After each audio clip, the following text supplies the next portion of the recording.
Depois de uma breve pausa para uma aguinha, eu vou continuar. Desculpem, gente, estou um pouco, eu estou com uma asma e às vezes eu preciso descansar um pouquinho, tá? Desculpem, é só por isso. Então, nós temos visto que para estruturar o nosso tratado e estabelecer um plano de compreensão do mistério de Deus, nós seguimos o que Agostinho exemplifica: regra da fé, inteligência da fé e experiência da fé. Qual a importância do Tratado da Trindade? Aqui diz o autor muito bem: ao estudarmos o Tratado do Deus Unitrino, estudamos o coração da originalidade da fé cristã. O cristianismo se caracteriza por ser um monoteísmo trinitário. O elemento trinitário distingue o cristianismo das outras duas grandes religiões monoteístas, o judaísmo e o islamismo. O Catecismo da Igreja Católica, no número 261, diz: o mistério da Santíssima Trindade é o mistério central da fé e da vida cristã. Só Deus nos pode dar a conhecer, revelando-se como Pai, Filho e Espírito Santo. No monoteísmo cristão, existem duas afirmações que são inseparáveis: Deus é uno e trino. O Deus único e uno. Essa verdade do Antigo Testamento se encontra de modo exemplar na oração do Shema Israel, Deuteronômio 6. Vamos lá? Vamos fazer o Deuteronômio 6.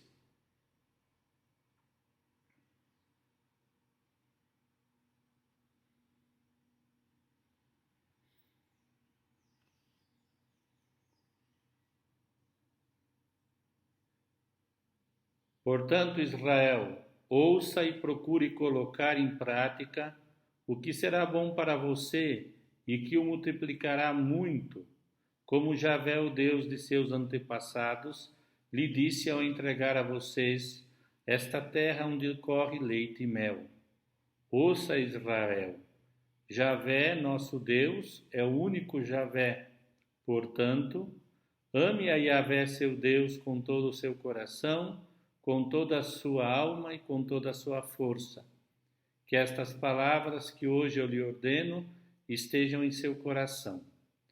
Você a inculcará em seus filhos, e delas falará sentado em sua casa e andando em seu caminho, estando deitado e de pé. Você também as amarrará em sua mão como um sinal, e eles serão como faixa entre os seus olhos. Você as escreverá nos batentes da sua casa e nas portas da cidade.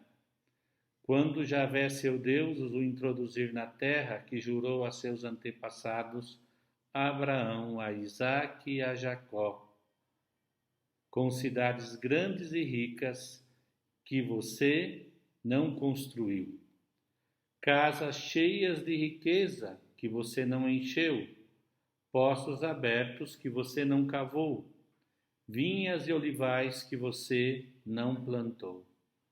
Quando você comer e ficar satisfeito, preste atenção a si mesmo.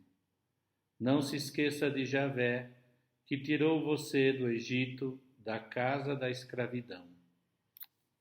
Olha só, como eu já expliquei nas aulas, vou resumir, né? Porque nós estamos fazendo um recordatório que é super importante. Israel se descobre Deus único, não porque Deus falou que é único. Deus fala aqui, mas coloca como elemento de comprovação que ele é único pelo que ele fez. Pela história, por recomeçar uma história, quando forma um povo com Moisés e quando tira do Egito com Moisés e etc. Esse Deus é um Deus que age, conceito de Dabar, né? Que nós vamos rever no Antigo Testamento. É um Deus que está presente e que fez história Ele é o único que faz história porque ele é o único Deus. Então, entra muito claro que aquilo que eu falo, o nosso Deus é o Deus da história. Não é um Deus que escreve, é um Deus que faz e depois manda escrever para ficar registrado. Mas antes é um Deus presente, ativo, amoroso. O conceito de unidade aponta para o fato de que Deus é um só, único. Não existem outros deuses. Enquanto a noção de unidade de Deus descreve uma característica essencial da natureza divina. Em Deus não há divisões. Deus possui a essência simples e divisa. E aqui nós chegamos a um ponto que eu quero ler de novo, a página 22. Anotem aí, hein? Página 22 do livro.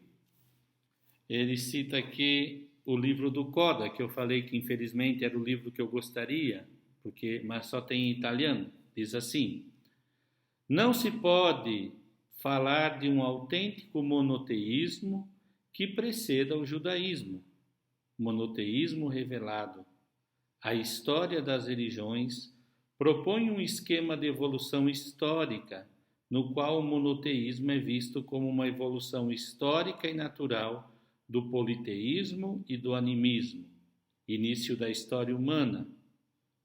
Mas o fato é que não se pode explicar a realidade do monoteísmo atual. Existe um só Deus pessoal, Criador de todas as coisas, e que quis se revelar ao homem, sem a noção de revelação. Cita-se muito o monoteísmo instituído pelo faraó Akenaton, que defendeu a existência de um só Deus, o Atom, o disco solar.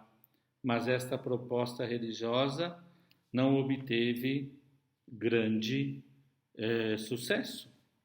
O fato é que falar do Deus de Abraão, de Isaac e de Jacó é algo novo, inexplicável, porque não é uma evolução. O homem não pode chegar a conhecer Yahvé de modo pessoal e único. No que tange à filosofia, esta nasce criticando a religião grega e suas expressões mitológicas. Esse fato sobre espaço para a afirmação da existência de um só Deus, como, por exemplo, lemos na obra de Parmênides. Mas esse Deus superior não exclui a existência de outras divindades. Com Platão e Aristóteles, firme-se a ideia de um único princípio do cosmos chamado Deus. Platão o chama de bem ou uno, Aristóteles de motor imóvel. Mas em nenhum dos dois pode-se falar de monoteísmo propriamente dito.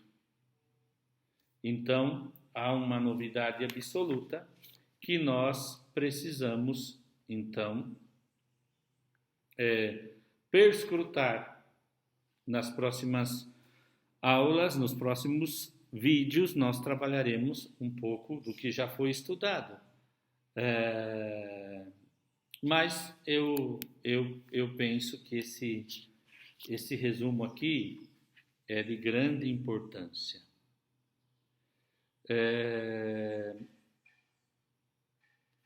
E esses exemplos aqui nos levam então a meditar a importância de um tratado que, baseado nos fundamentos da teologia, é a base para a compreensão do mistério do Deus cristão.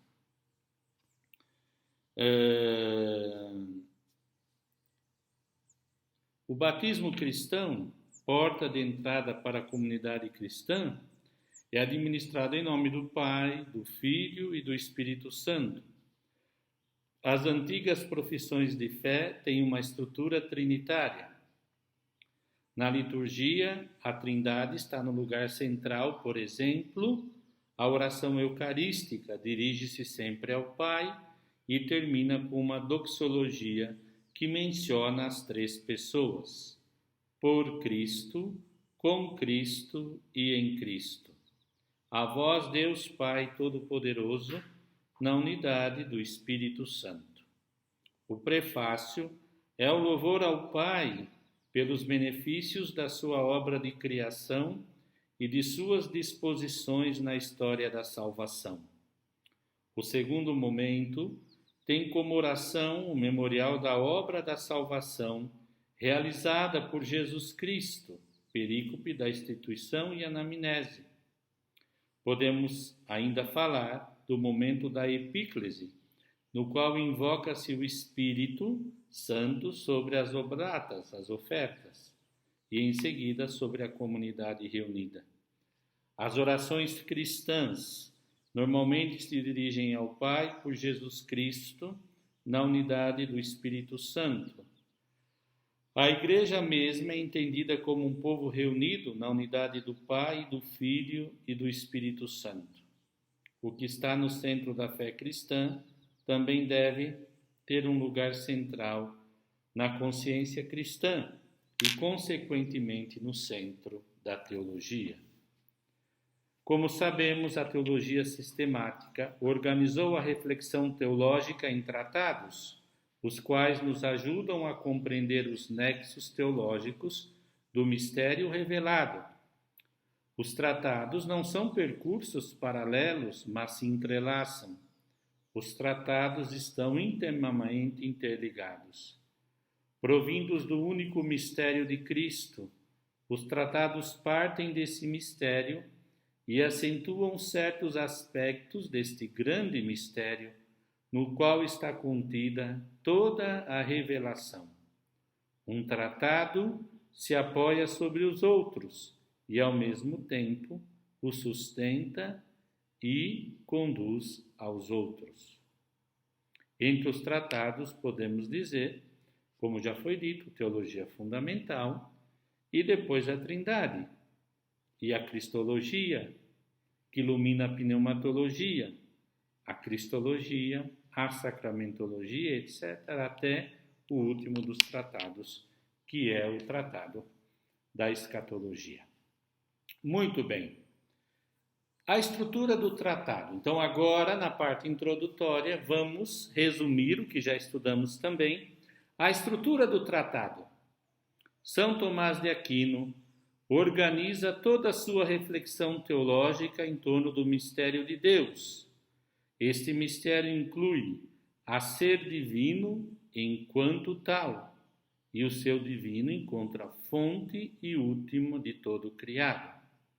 O Akinati dividiu a primeira parte da Suma do seguinte modo: das questões 2 a 26, o que diz respeito à essência divina; da questão 27 a 43, o que diz respeito à distinção das pessoas divinas; as questões 44 a 119, sobre como as criaturas procedem de Deus.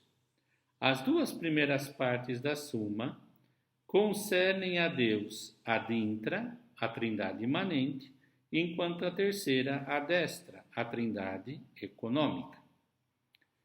Depois de São Tomás de Aquino, por séculos, os manuais de teologia dividiam o tratado sobre a Trindade em duas partes.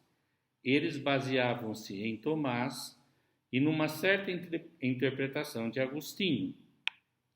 De Deo uno, existência e essência de Deus, e Deo trino, pessoas, processões, missões, com o método teológico.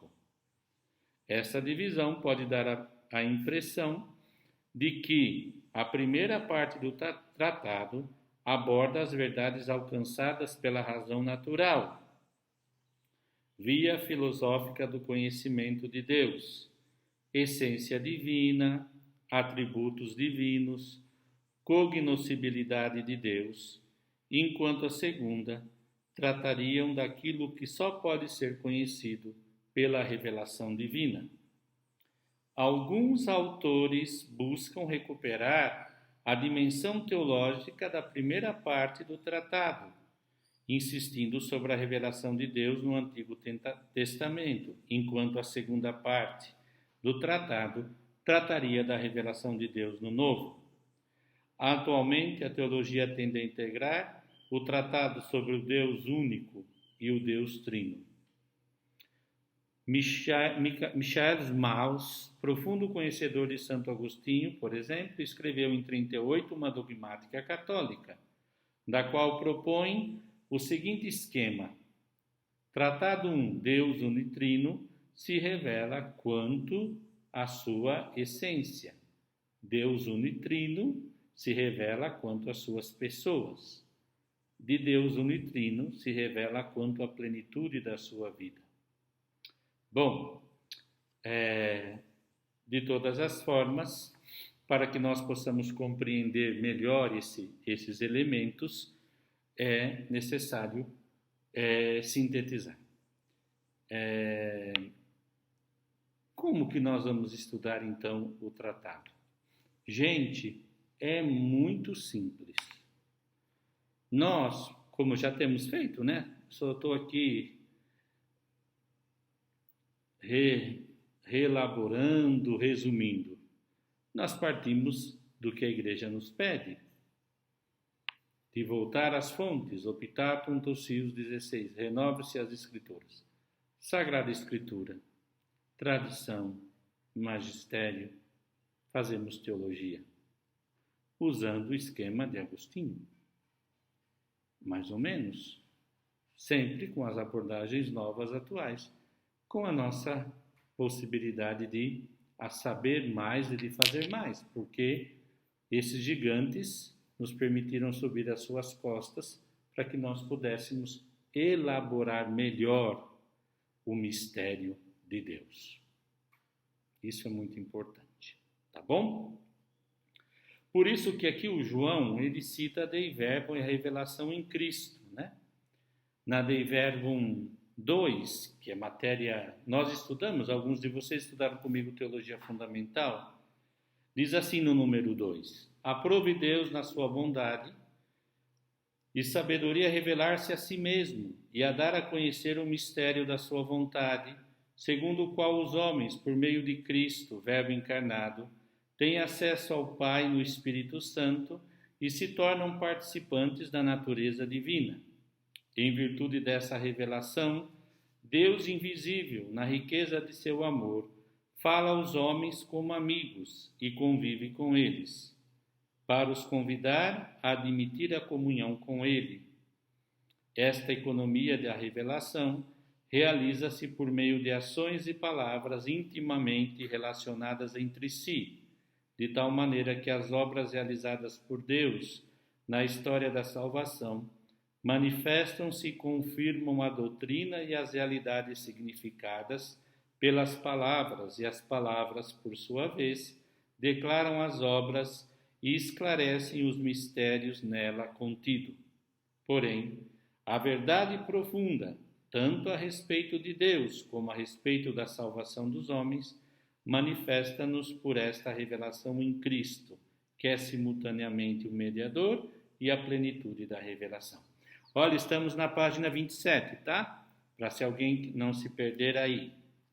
Então, a Dei Verbum 2. Já no número 4, a Dei Verbum ensina que Jesus Cristo, especialmente pela sua morte e ressurreição, é a consumação e a plenitude da revelação.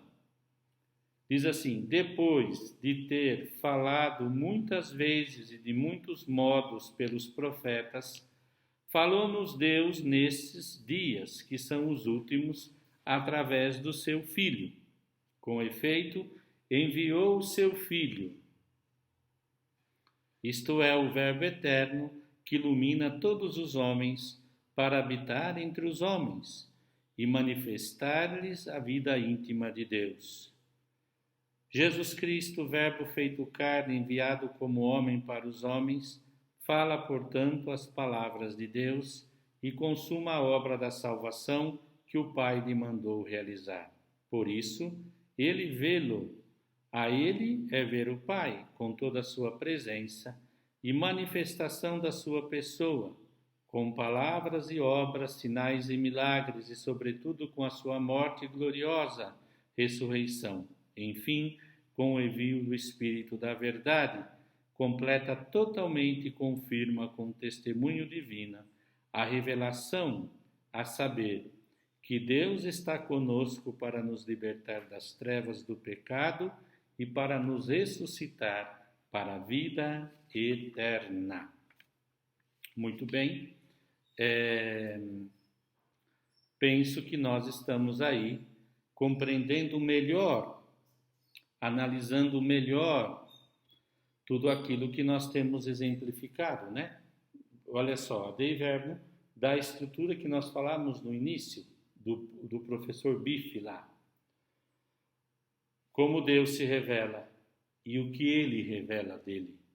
Que Ele é Pai, Filho e Espírito Santo, através da encarnação de Cristo, da sua paixão, da sua morte, da sua ressurreição e ascensão aos céus, e pelo dom do Espírito Santo recebido em Pentecostes. Essas coisas precisam sempre vir, voltar, para que a gente sintetize. Porque isso é para ser rezado, para orar, para viver, para experimentar o Deus Pai que, como diz aqui, está conosco para nos libertar com seu amor.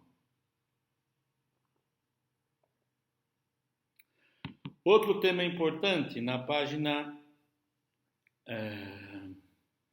Não, continua ali. A Comissão Teológica Internacional, página 28, em seu documento Teologia, Cristologia e Antropologia de 1982, responde à pergunta sobre a relação existente entre Jesus Cristo e a revelação de Deus Trindade, afirmando que para evitar qualquer tipo de confusão ou de separação, é necessário manter sempre uma relação de complementariedade entre a via que desce de Deus a Jesus Cristo e a via que sobe de Jesus a Deus.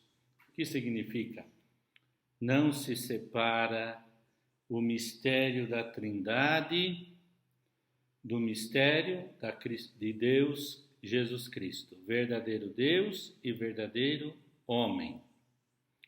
E aqui ele cita, Piero Coda recorda que a teologia contemporânea percebeu com clareza que tinha insistido demasiadamente, especialmente na sua tradição latina, no ver contemplar Jesus a partir de Deus Trindade, esquecendo-se do caminho contrário, ou seja, ver contemplar Deus Trindade a partir de Jesus.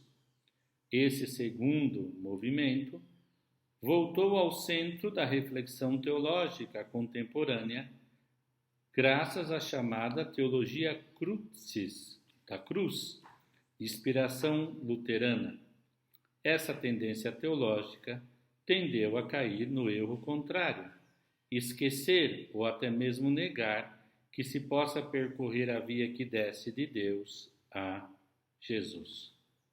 Então, revela-se necessário recuperar o equilíbrio entre os dois movimentos. Para isto é essencial fundamentar o discurso sobre Deus na revelação cristológica do Pai, do Filho e do Espírito Santo. Assim, fazendo colhe-se não apenas a verdade da Trindade das pessoas, mas também a verdade do seu uno divino. Como podemos ver, é importante superar a tratativa manualística, que distingue excessivamente o tratado de Deus Uno do Deus Trino, para tratar a questão do Deus Uno e Trino de um modo que se conjugue harmoniosamente o perfil histórico salvífico da revelação com a sua tematização teológica. Bom, agora um tema que eu percebi nas aulas, que muitos alunos tinham uma certa dificuldade de compreender, e que é o conceito de trindade imanente e trindade econômica. A breve introdução de João que fizemos nos ajuda a compreender que não temos acesso ao Deus unitrino senão por, com e em Cristo. É pela economia da salvação que chegamos à verdade do Deus unitrino.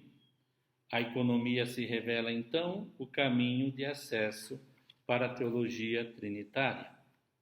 Karl Rahner também tentou superar a divisão do Tratado da Trindade entre Deus Uno e Deus Trino. Para tal fim, ele introduz uma terminologia muito usada atualmente no que tange ao estudo da teologia trinitária.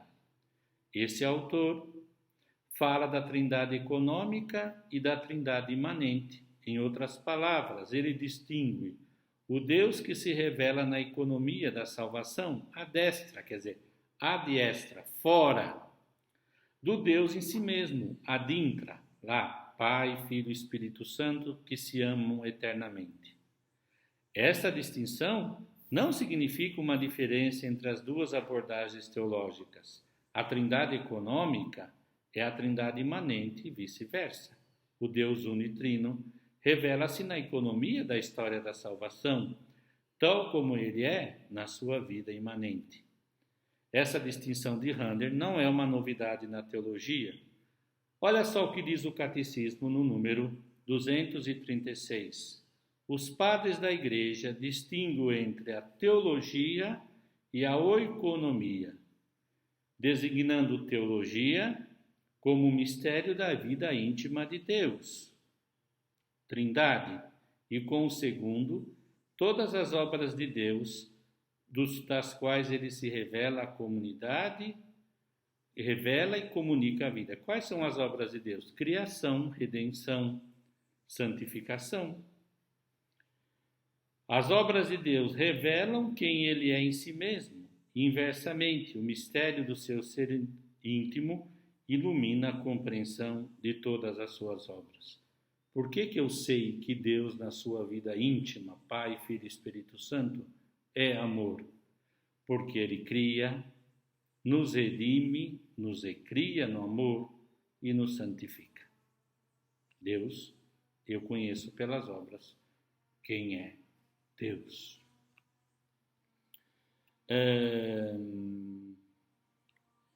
Já Hans Urs von Balthasar, o meu querido, formula uma crítica. A trindade econômica aparece de fato como a interpretação da trindade imanente.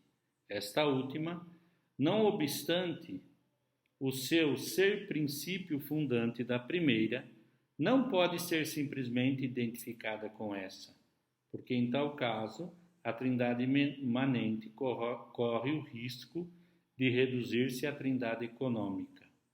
Deus corre o risco de ser absorvido no processo do mundo e não pode chegar a si mesmo a não ser através desse dito processo. Claro que por mais que eu contemple toda a obra salvadora, redentora e santificadora de Deus unitrino, jamais eu vou esgotar o que é o próprio Deus na sua realidade metafísica, na sua realidade de amor. Nem no céu nós vamos se deleitar, nunca vamos nos cansar de curtir, saborear e deleitar-se desse mistério. Esse é o primeiro ponto. Mas vamos continuar. A Comissão Teológica Internacional, no já citado documento de 82, reafirmou a importância desse axioma fundamental de Rahner, mas o reformulou do segundo modo. O axioma fundamental da teologia moderna se exprime e pode ser corretamente expresso do segundo modo. A trindade, que se manifesta na economia da salvação, é a trindade imanente, e a trindade imanente que se comunica livremente e gratuitamente na economia da salvação. A mesma comissão recorda que a relação entre a trindade econômica e a trindade imanente deve ser entendida segundo a tríplice via da afirmação, da negação e da iminência. É a teologia apofática. Eu falo do que Deus é, que Deus não é, quase sempre. Eu nego, eu não posso dizer que eu consigo conceituar e fechar no conceito o amor de Deus. Eu posso me aproximar. Em outras palavras, recorda-se que a Trindade imanente e a Trindade são a mesma, em duas situações distintas. Um é Deus na sua vida íntima e aquele que se revela na história. Isso é muito importante, né? Porque senão nós caímos assim. Então eu conheço a Deus porque Ele se revela como Criador, Redentor e Santificador? Sim, eu tenho um conhecimento de Deus, mas o mistério não é fechado, é aberto. Mas ao mesmo tempo, ele não é concluso, não está concluído. Então, essa forma de Rahner conceber é apenas para a gente entender, né? Que nós podemos conhecer o Deus através da economia da salvação nas suas obras. Mas que esse Deus que se revela é o Deus unitrino, que na sua vida íntima é inexplicável. Sempre no limite de poder tocar a Deus. Talvez alguns exemplos que pudessem nos ajudar, por exemplo, vem da teologia espiritual, a mística. Se nós pedíssemos para um místico, um santo, uma santa, alguém que explicar o mistério do encontro com Deus, fala para mim. Ele poderia explicar o que ele viveu? Não. Ele pode contar dentro do que a linguagem lhe permite. E mesmo a ação de Deus na história. A Sagrada Escritura nos dá um esqueleto, um ordo, um caminho, mas Deus ultrapassa as suas obras e a sua realidade. Então eu não posso querer explicar a Deus só pela sua ação externa, fora de si mesmo. Isso tudo nós vamos estudar quando começarmos, sobretudo, com Agostinho. Agostinho e São Tomás nos ajudará a meditar sobre isso. Olha, gente, mas como eu estou dizendo para vocês, não vai pensar que nós não podemos tocar a Deus. Podemos, na fé podemos tocar a Deus, compreender o seu amor. Mas essa compreensão não é uma compreensão estática, porque Deus é uma eterna novidade na sua ação, porque Ele não cabe na nossa cabeça. Lembra que eu falei do solidel, do bispo? Solidel, só Deus. Acima da nossa cabeça está Deus. Graças a Deus. Graças a Ele, porque senão a nossa vida seria monótona. Fala a verdade. Chata, cinza, porque nós já tínhamos visto tudo. Tá bom?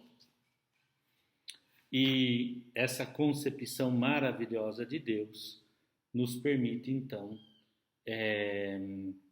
ir adiante nesse processo de iluminar melhor nosso estudo. A Comissão Teológica Internacional alerta ainda para um duplo perigo no que tange a relação entre a Trindade econômica e a imanente. Primeiro, o da separação. Seja por de uma certa tendência neoescolástica, isola-se a Trindade do resto do mistério cristão. Não se leva em conta a importância do evento da revelação para a compreensão do mistério de Deus. Seja por parte de uma forma moderna de agnosticismo que afirma não podermos chegar à Trindade imanente, partindo da economia da salvação. Quer dizer, eu nunca vou poder compreender melhor a Deus através da sua manifestação no mundo. É falsa. Mas há uma segunda confusão, que se afirma que a economia é constitutiva do ser imanente de Deus, quase como se Deus tivesse necessidade de se revelar na história para se tornar um ser trinitário. Não. Em Deus não há dependência nem necessidade. Há amor e um desejo de comunicar o amor. Por isso que nós não podemos separar a trindade da cristologia. Tá certo? Muito bem, pelo que foi dito até agora, pelo que nós temos analisado, para finalizar, qual é o método do Tratado da Trindade? E ele cita aqui o Coda, e eu vou ler aqui para finalizarmos a nossa aula de hoje. Tudo o que foi visto até agora nos ajuda a compreender que o método, etimologicamente, significa caminho a seguir, da teologia trinitária é histórica e, ao mesmo tempo, ontológico, que ele chama de especulativo. O método da teologia trinitária é histórico, porque Deus se revela na história do homem, sendo a história um lugar da ação de Deus, com e em favor da humanidade. Podemos convenientemente chamá-la história da salvação, mas o método também é ontológico, na medida em que colhe e expressa a história, a verdade de Deus que em Jesus Cristo se revelou, interpretando e realizando pelo Espírito de Deus nossa liberdade. História e ontologia não devem ser entendidas como duas dimensões ou dois momentos separados da inteligência da fé, pois Jesus Cristo é o evento de Deus que se revela e se doa realmente mediante o Espírito. A liberdade do homem, historicamente e comunitariamente situada como promessa e antecipação real do dom, completo e definitivo de si mesmo no reino dos céus. Evento ocorrido na história de Jesus de Nazaré, crucificado e ressuscitado, uma vez para sempre, que se tornou contemporâneo a cada tempo e a cada homem, por obra do Espírito Santo, em virtude da sua morte e da sua ressurreição. Então, gente, eu fiz questão de abordar muitos pontos aqui desse capítulo, o capítulo 1, que é a introdução, da página 17 até a página 34. Li pontos, né? E agora, eu vou depois deixar no e-mail, que eu vou enviar à coordenadora, a Pamela e ao César, que um pouco do que nós temos estudado, os links dos dois vídeos, e peço a vocês que vocês possam continuar lendo, né? E preparando a reação que eu pedi para vocês, né? A reação eu coloquei numa data, não me lembro mais, parece que para a turma da manhã, mas eu vou colocar datas novas, né? Vocês vão fazendo esses trabalhozinhos. E também, na próxima videoaula gravada, nós vamos começar então a fazer um resumo do Antigo Testamento. Tá? E eu deixo uma tarefinha, que quer dizer, olha, nós tivemos agora, se não me engano, mais ou menos 1h10 de aula, temos em vídeo. Vocês têm aí, então, esses, mais ou menos, ideal, não existe ideal, mas mais ou menos uns 40 minutos para rever essas coisas, reescrever, cada um estuda a seu modo, e também trabalhar na reação, tá bom? Eu vou deixar os meus contatos para que vocês façam as suas considerações, dúvidas, perguntas, mas sobretudo peço a vocês, né, que possam meditar nesse tempo, aproveitar dessas videoaulas. Eu vou procurar melhorar, viu? Gravar melhor, sempre mais, me organizar, estudar mais sobre essas novas tecnologias que até então não havia utilizado, mas vamos com paciência, né? Nós vamos vencer juntos e também vamos meditar sobre o mistério de Deus amor, para que nós possamos entrar no mistério dos nossos irmãos e o nosso, como disse o Papa semana passada, né? Naquele momento de oração da indulgência. Estamos todos no mesmo barco, ninguém escapa. E graças a Deus, porque nessa barca está Jesus Cristo. Por isso que Jesus Cristo crucificado e ressuscitado, ascendido aos céus, que enviou o Espírito Santo, nos revela que Deus é Pai, Filho e Espírito Santo. Obrigado, Deus abençoe cada um de vocês, Nossa Senhora cuide de vocês e desejo a vocês paz e bem. Nesses dias enviarei já os próximos vídeos. Muito obrigado. Tchau.